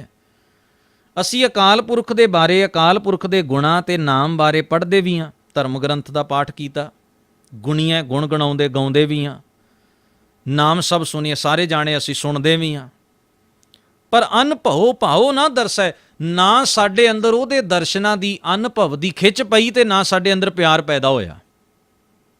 ਕਹਿਣ ਲੱਗੇ ਫਿਰ ਇਹਦਾ ਨੁਕਸਾਨ ਕੀ ਹੋਇਆ ਵੀ ਸਾਡਾ ਜੀਵਨ ਉੱਥੇ ਹੀ ਖਲੋਤਾ ਰਿਹਾ। ਔਗਣ ਉਹੋ ਹੀ ਜਿਹੜੇ ਪਹਿਲੋਂ ਸਨ ਅੱਜ ਵੀ ਉਹੋ ਹੀ ਨੇ, ਸੁਭਾਅ ਵੀ ਉਹ ਪਹਿਲੋਂ ਸੀ ਅੱਜ ਵੀ ਉਹੋ ਹੀ ਹੈ, ਕਮੀਆਂ ਉਹੋ ਹੀ ਪਹਿਲੋਂ ਅੱਜ ਵੀ ਉਹ, ਪਰਿਵਰਤਨ ਕੁਝ ਨਹੀਂ ਆਇਆ, ਤਬਦੀਲੀ ਨਹੀਂ। ਕਿਉਂ ਨਹੀਂ ਆਈ? ਕਹਿੰਦੇ ਲੋਹਾ ਕੰਚਨ ਹਿਰਨ ਹੋਏ ਕੈਸੇ, ਜੋ ਪਾਰਸੈ ਨਾ ਪਰਸੈ। ਜਿੰਨਾ ਚਿਰ, ਇੱਕ ਪੁਰਾਣੀ ਕਹਾਵਤ ਮਨੌਤ ਸੀ ਨਾ ਵੀ ਇੱਕ ਐਸਾ ਪੱਥਰ ਹੁੰਦਾ ਜਿਹਨੂੰ ਪਾਰਸ ਕਹਿੰਦੇ, ਉਹਨੂੰ ਉਸ ਪਾਰਸ ਨਾਲ 8 ਧਾਤਾਂ ਛੂਹ ਜਾਣ ਤੇ ਸੋਨਾ ਬਣ ਜਾਂਦੀਆਂ ਨੇ। ਗਲਿਆ ਸੜਿਆ ਲੋਹਾ ਵੀ ਉਹਨੂੰ ਛੁਹਾ ਦਿੱਤਾ ਜਾਏ ਤੇ ਸੋਨਾ ਬਣ ਜਾਂਦਾ। ਭਗਤ ਜੀ ਕਹਿੰਦੇ ਉਹ ਛੂਹੇਗਾ ਤੇ ਸੋਨਾ ਬਣੇਗਾ ਨਾ। ਦੋਵੇਂ ਕੋਲ ਕੋਲ ਪਏ ਰਹਿਣ ਪਰ ਛੁਹਾਏ ਨਾ ਜਾਣ ਤਾਂ ਆਪਸ ਵਿੱਚ ਉਹਨਾਂ ਦੀ ਛੋਹ ਨਾ ਬਣੇ, ਸੰਬੰਧ ਨਾ ਬਣੇ, ਤੇ ਉਹ ਸੋਨਾ ਨਹੀਂ ਬਣ ਸਕਦੀ।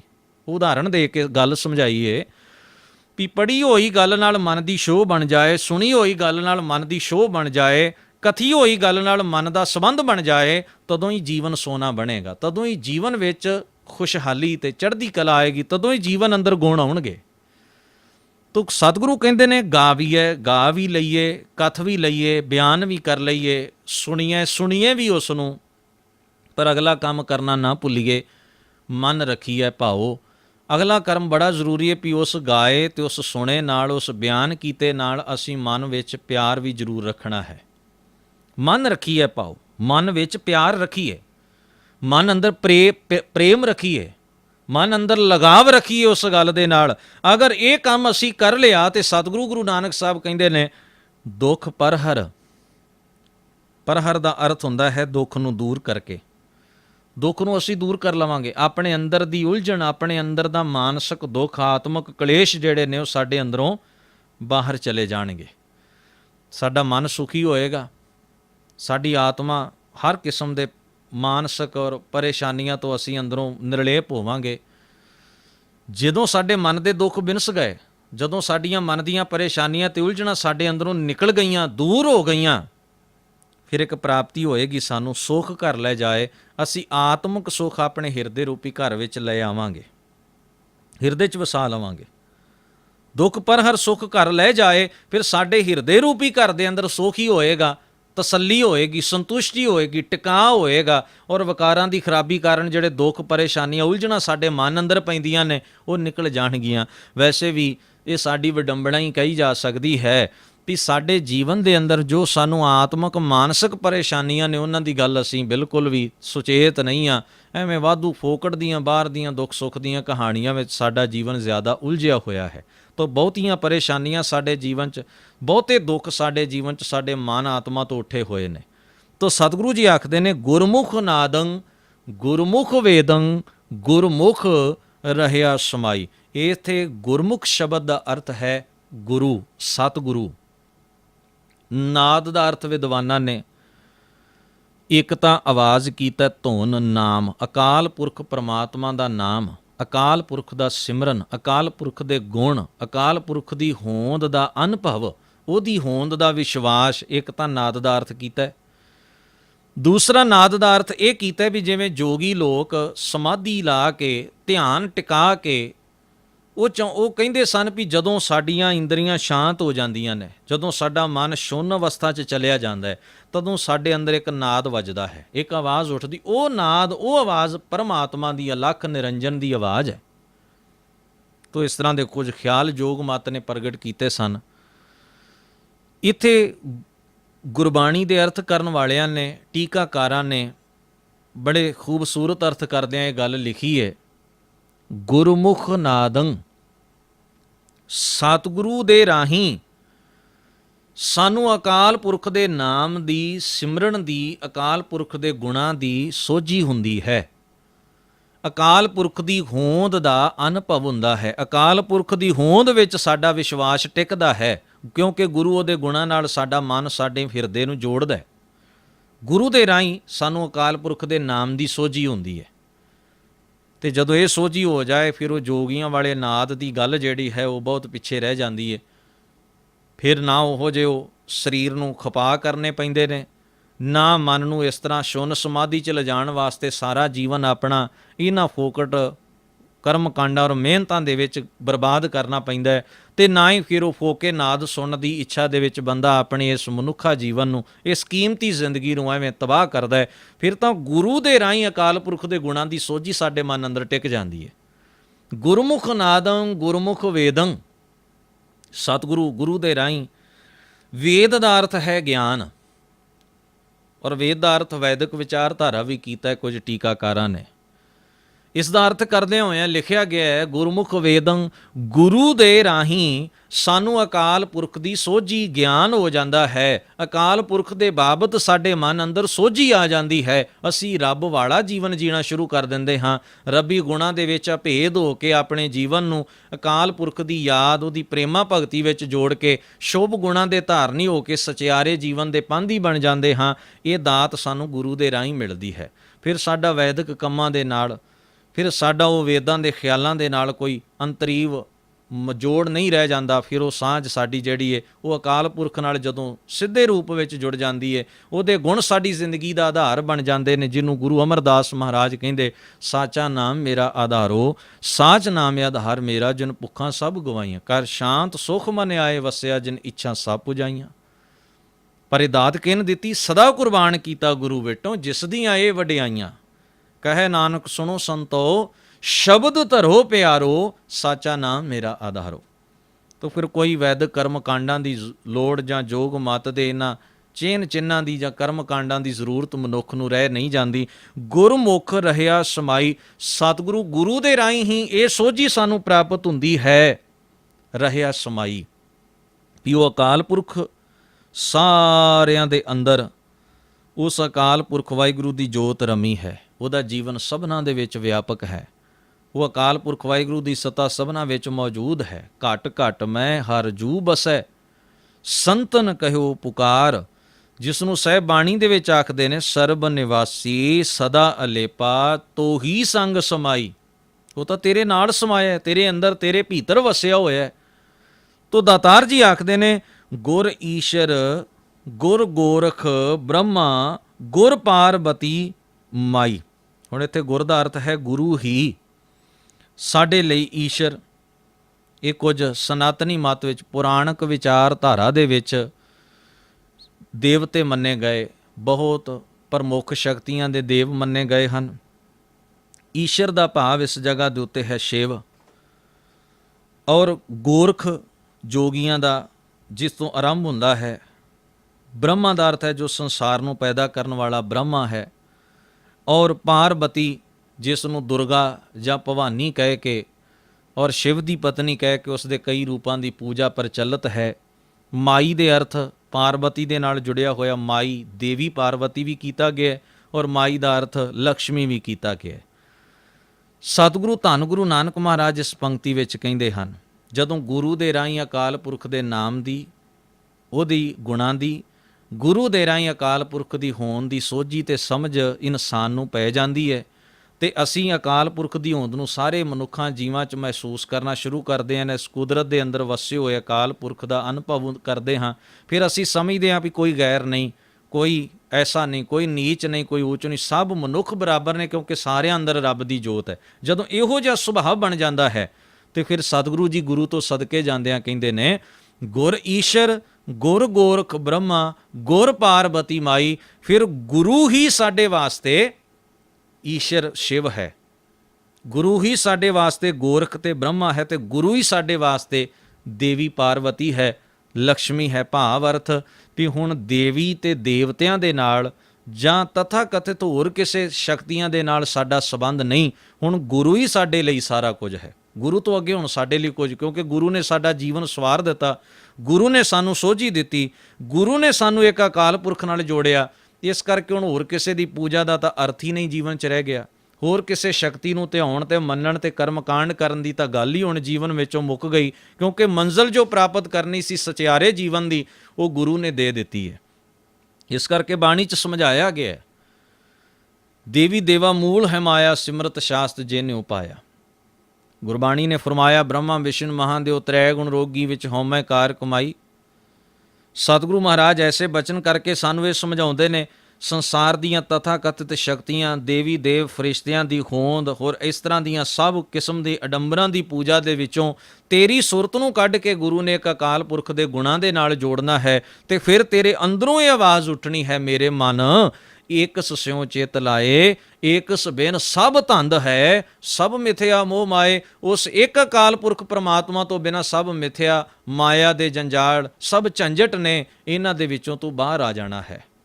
ਸਤਿਗੁਰੂ ਸੱਚੇ ਪਾਤਸ਼ਾਹ ਆਖਦੇ, ਮੇਰੇ ਲਈ ਗੁਰੂ ਹੀ ਮੇਰਾ ਸਾਰਾ ਕੁਝ ਹੈ, ਮੇਰੇ ਲਈ ਗੁਰੂ ਹੀ ਸਾਰਾ ਕੁਝ ਹੈ, ਗੁਰੂ ਤੋਂ ਅੱਗੇ ਕੁਝ ਵੀ ਨਹੀਂ, ਗੁਰੂ ਤੋਂ ਪਾਸੇ ਜਾਣ ਦਾ ਸਵਾਲ ਹੀ ਨਹੀਂ। ਇਸ ਕਰਕੇ ਸਤਿਗੁਰੂ ਆਖਦੇ, ਜੇ ਹੋਂ ਜਾਣਾ ਆਖਾਂ ਨਹੀਂ। ਜੇ ਮੈਂ ਜਾਣ ਵੀ ਲਵਾਂ ਨਾ, ਮੈਂ ਸਮਝ ਵੀ ਲਵਾਂ, ਮੈਨੂੰ ਇਸ ਗੱਲ ਦੀ ਸੋਝੀ ਆ ਵੀ ਜਾਏ, ਮੈਨੂੰ ਅਨੁਭਵ ਹੋ ਵੀ ਜਾਏ, ਜੇ ਹੋ ਜਾਣਾ, ਮੈਂ ਜਾਣ ਵੀ ਲਵਾਂ, ਸਮਝ ਵੀ ਲਵਾਂ, ਆਖਾਂ ਨਹੀਂ, ਫਿਰ ਵੀ ਬੰਦਾ ਆਪਣੇ ਸ਼ਬਦਾਂ ਰਾਹੀਂ ਬਿਆਨ ਨਹੀਂ ਇਸ ਗੱਲ ਨੂੰ ਕਰ ਸਕਦਾ ਵੀ ਗੁਰੂ ਦੀ ਬਰਕਤ ਕੀ ਹੈ, ਗੁਰੂ ਦੀ ਬਖਸ਼ਿਸ਼ ਕੀ ਹੈ।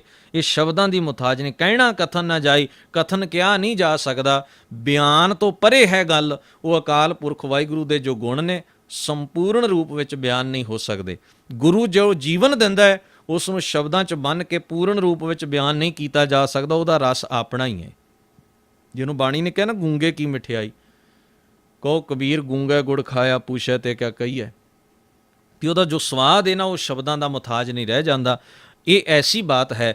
ਹਜ਼ੂਰ ਆਖਦੇ ਨੇ, ਜੇ ਹੋਂ ਜਾਣਾ ਆਖਾਂ ਨਾਹੀਂ, ਕਹਿਣਾ ਕਥਨ ਨਾ ਜਾਈ, ਗੁਰਾ ਇੱਕ ਦੇਹ ਬੁਝਾਈ ਹੈ ਮੇਰੇ ਗੁਰੂ। ਹੁਣ ਗੁਰਾ ਸ਼ਬਦ ਨੂੰ ਗੁਰਾ ਨਹੀਂ ਬੋਲਣਾ, ਗੁਰਾ ਬੋਲਣਾ ਹੈ। ਜਿਵੇਂ ਬਾਣੀ 'ਚ ਅਸੀਂ ਪੜ੍ਹਦੇ, ਹਰ ਕੇ ਜਨ ਸਤ ਗੁਰ ਸਤ ਪੁਰਖਾ, ਬਿੰਦੀ ਤੋਂ ਰਹਿਤ ਸਤ ਪੁਰਖਾ ਸੰਬੋਧਨ ਕਰਦੇ ਹਾਂ, ਬਿਨੋ ਕਰੋ ਗੁਰ ਪਾਸ। ਜਿਵੇਂ ਅਸੀਂ ਪੜ੍ਹਦੇ, ਮੇਰੇ ਸਤਿਗੁਰਾ ਮੈਂ ਤੁਝ ਬਿਨ ਅਵਰ ਨਾ ਕੋਏ, ਹੇ ਮੇਰੇ ਸਤਿਗੁਰੂ ਤੇਰੇ ਤੋਂ ਬਿਨਾਂ ਮੇਰਾ ਹੋਰ ਕੋਈ ਨਹੀਂ, ਤੇਰੇ ਤੋਂ ਬਿਨਾਂ ਮੇਰਾ ਹੋਰ ਕੋਈ ਆਸਰਾ ਨਹੀਂ। ਤੋ ਸੰਬੋਧਨ ਕੀਤਾ, ਗੁਰਾ ਇੱਕ ਦੇ ਬੁਝਾਈ, ਮੈਨੂੰ ਇੱਕ ਸਮਝ ਦੇ, ਇੱਕ ਸੋਝੀ ਦੇ, ਵੀ ਮੈਂ ਐਵੇਂ ਚਿੱਤਰਾਂ ਮੂਰਤੀਆਂ ਔਰ ਐਵੇਂ ਬੁੱਤਾਂ ਦੇ ਵਿੱਚੋਂ ਅਕਾਲ ਪੁਰਖ ਨੂੰ ਨਾ ਲੱਭਦਾ ਫਿਰਾਂ, ਇਹ ਭਰਮਾਂ 'ਚ ਨਾ ਭੁੱਲ ਜਾਵਾਂ। ਮੈਨੂੰ ਇਹ ਸਮਝ ਆ ਜਾਏ ਵੀ ਆਪੇ ਆਪ ਨਿਰੰਜਨ ਸੋਏ ਹੈ। ਮੈਂ ਕਿਤੇ, ਹੇ ਸਤਿਗੁਰੂ ਸੱਚੇ ਪਾਤਸ਼ਾਹ ਜੀ, ਤੇਰੀ ਦਿੱਤੀ ਹੋਈ ਸਮਝ ਦੇ ਨਾਲ ਇਹ ਸਮਝ ਲਵਾਂ ਵੀ ਉਹ ਅਕਾਲ ਪੁਰਖ ਇੱਕ ਹੈ, ਜਨਮ ਮਰਨ ਤੋਂ ਰਹਿਤ ਹੈ, ਬਣਦਾ ਉਸਰਦਾ ਬਣਾਇਆ ਨਹੀਂ ਜਾ ਸਕਦਾ, ਕਲਪਨਾ ਤੇ ਘਾੜਤਾਂ 'ਚ ਨਹੀਂ ਲਿਆਂਦਾ ਜਾ ਸਕਦਾ। ਔਰ ਉਹਦੇ ਗੁਣ ਹੀ ਸਭੋ ਕੁਝ ਨੇ। ਜਿਹੜਾ ਉਸ ਨੂੰ ਯਾਦ ਕਰਦਾ ਹੈ, ਜਿਹੜਾ ਉਹਦੇ ਗੁਣਾਂ ਨਾਲ ਜੁੜਦਾ, ਉਹਨੂੰ ਆਤਮਕ ਮਾਣ ਸਚਿਆਰੇ ਜੀਵਨ ਦੀ ਅਵਸਥਾ ਮਿਲਦੀ ਹੈ। ਉਹਦੇ ਹਿਰਦੇ ਅੰਦਰ ਪਿਆਰ ਟਿਕ ਜਾਏ ਜੇ ਉਹਦੇ ਗੁਣਾਂ ਦੇ ਉੱਤੇ, ਤਾਂ ਉਹਦੇ ਅੰਦਰ ਦਾ ਦੁੱਖ ਦੂਰ ਹੋ ਜਾਂਦਾ ਹੈ, ਆਤਮਕ ਸੁੱਖ ਵਸ ਜਾਂਦਾ ਹੈ। ਸਮਝ ਆ ਜਾਏ ਵੀ ਗੁਰੂ ਦੇ ਰਾਹੀਂ ਹੀ ਅਕਾਲ ਪੁਰਖ ਦੇ ਗੁਣਾਂ ਦੀ ਸੋਝੀ ਹੁੰਦੀ ਹੈ, ਗੁਰੂ ਦੇ ਰਾਹੀਂ ਅਕਾਲ ਪੁਰਖ ਦੇ ਵਸਦੇ ਹੋਣ ਦਾ ਸਮਝ ਤੇ ਗਿਆਨ ਆਉਂਦਾ ਹੈ, ਤੇ ਗੁਰੂ ਹੀ ਸਾਰਾ ਕੁਝ ਮੰਨਣਾ ਹੈ। ਹੇ ਸਤਿਗੁਰੂ, ਮੇਰਾ ਤੇਰੇ ਉੱਤੇ ਇੰਨਾ ਇਕਤਾਦ, ਇੰਨਾ ਭਰੋਸਾ ਟਿਕ ਜਾਏ ਤੇ ਤੂੰ ਮੈਨੂੰ ਇਹ ਸਮਝ ਦੇਵੇਂ, ਤੇਰੀ ਮੈਂ ਇਸ ਸਮਝ ਨੂੰ ਆਪਣੇ ਮਨ 'ਚ ਵਸਾ ਲਵਾਂ। ਸਭਨਾ ਜੀਆਂ ਕਾ ਇੱਕ ਦਾਤਾ, ਸਾਰੇ ਸੰਸਾਰ ਦੇ ਜੀਵਾਂ ਦਾ, ਸਭਨਾਂ ਦਾ ਦਾਤਾਂ ਦੇਣ ਵਾਲਾ ਦਾਤਾਰ ਇੱਕੋ ਹੀ ਹੈ, ਸਭਨਾਂ ਦਾ ਮਾਲਕ ਇੱਕ ਹੈ। ਸੋ ਮੈਂ ਵਿਸਰ ਨਾ ਜਾਈ, ਤੇ ਉਹ ਮਾਲਕ ਮੈਨੂੰ ਵਿਸਰੇ ਨਾ, ਮੇਰੇ ਮਨ ਤੋਂ ਉਹਦੀ ਯਾਦ, ਉਹਦੇ ਗੁਣ ਕਦੇ ਭੁੱਲਣ ਨਾ। ਸਦਾ ਮੇਰੇ ਖਿਆਲ, ਮੇਰੀ ਸੁਰਤ ਵਿੱਚ ਉਸ ਅਕਾਲ ਪੁਰਖ ਦੇ ਗੁਣਾਂ ਦਾ ਵਾਸ, ਉਹਦੇ ਨਾਮ ਦਾ ਵਾਸ ਰਵੇ। ਮੈਂ ਸਦਾ ਉਹਦੇ ਗੁਣਾਂ ਦਾ ਚਿੰਤਨ ਕਰਦਾ ਰਵਾਂ। ਸਤਿਗੁਰੂ ਸੱਚੇ ਪਾਤਸ਼ਾਹ ਐਸੀ ਕਿਰਪਾ, ਐਸੀ ਰਹਿਮਤ ਕਰਨ, ਜੋ ਬਾਣੀ ਦੇ ਅੰਦਰ ਸਤਿਗੁਰੂ ਨੇ ਉੱਤਮ ਵਿਚਾਰ ਦਿੱਤਾ ਹੈ। ਇਸ ਪੰਜਵੀਂ ਪੌੜੀ ਦੇ ਅੰਦਰ ਜੋ ਇਸ ਦਾ ਮੁੱਖ ਭਾਵ ਹੈ, ਗੁਰਾ ਇੱਕ ਦੇਹ 부ਝਾਈ, ਸਭਨਾ ਜੀਆਂ ਕਾ ਇੱਕ ਦਾਤਾ, ਸੋ ਮੈਂ ਵਿਸਰ ਨਾ ਜਾਈ। ਇਸ ਉਪਦੇਸ਼ ਨੂੰ ਅਸੀਂ ਆਪਣੀ ਜ਼ਿੰਦਗੀ ਦਾ ਹਿੱਸਾ ਬਣਾ ਸਕੀਏ। ਸਤਿਗੁਰੂ ਗੁਰੂ ਗ੍ਰੰਥ ਸਾਹਿਬ ਜੀ ਹੋਈਆਂ ਭੁੱਲਾਂ ਚੁੱਕਾਂ ਦੀ ਖਿਮਾ ਬਖਸ਼ਿਸ਼ ਕਰਨ। ਸਭਨਾਂ ਦਾ ਧੰਨਵਾਦ ਹੈ। ਫਤਿਹ ਬੁਲਾਓ। ਵਾਹਿਗੁਰੂ ਜੀ ਕਾ ਖਾਲਸਾ, ਵਾਹਿਗੁਰੂ ਜੀ ਕੀ ਫਤਿਹ।